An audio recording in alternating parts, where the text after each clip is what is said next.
Bago tayo mag-umpisa mga chong, pakilike muna na itong video dahil malaking tulong na yan sa ating munting channel. Well, may bago nga sa Kupunan Terra Firma Jeep next season at ito ay ang kanilang Lasal Green Archers lookalike jersey na ibabandera ng kanilang mga players. Well, ayon pa sa scoring machine ng Terra Firma na si Wami Chongson ay sinabi neto na sana ang kanilang bagong jersey ay magbibigay sa kanila ng swerte dahil nung bata pa siya ay fan na siya ng Lasal at ang player neto na si Mike Cortez. Well, sa ibang balita punta naman tayo sa import ng TNT Tropang Giga na si Ronde Hollis Jefferson na alanganin pa makapaglaro sa Commissioner's Cup sa Nobyembre.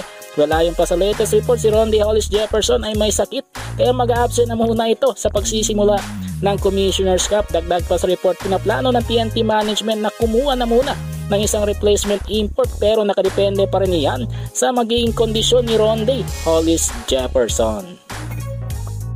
Muli sa ating balita mga chong, patungkol naman sa controversial player ng TNT Tropang Giga na si Mikey Williams na hanggang ngayon na hindi pa rin nakikipagkasundo sa TNT management. Well, ayon pa sa report at ayon mismo sa agent ni Mikey Williams ay wala pa rin kasunduan na nabubuo sa dalawang kampo unless pumayag na ang TNT management sa salary increase demand ni Mikey Williams. So abangan na lang natin mga chong kung makukuha ba ni Mikey Williams ang kanyang gusto o magbabakasyon ito ng forever sa Estados Unidos. Well mga chong, hanggang dito na lang ang ating balitang PBA at syempre huwag kalimutan mag-subscribe at i-like itong video bilang pagsuporta. So this is Channel B. Once again, I'm out.